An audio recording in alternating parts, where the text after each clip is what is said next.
नमस्कार. एके दिवशी कोर्टात न्यायाधीशाने एका मुलीला सांगितले की तू सासरी नांदायला जा.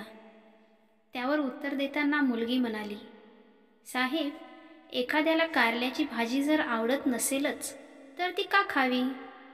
तेव्हा त्यावर न्यायाधीशाने सुंदर असे उत्तर दिले, कारल्याची भाजी जर आवडतच नसेल तर ती अगोदर ताटात घ्यायचीच कशाला? कारल्याची भाजी कितीही कडू असली तरी तिला चवदार बनवणे हे सुगरणीच्या हातात आहे. एक लक्षात ठेव मुली, एक दिवस असा येईल की तुला कारल्याच्याच भाजीची गरज पडेल. तीच भाजी तुला खावी लागेल. यावरून आपल्याला एकच घ्यायचे आहे की संसारात सुखदुःखाचे कडू प्रसंग येतातच, म्हणून संसार टाकून देऊ नये. याउलट तो कसा चवदार होईल इतकंच बघावे.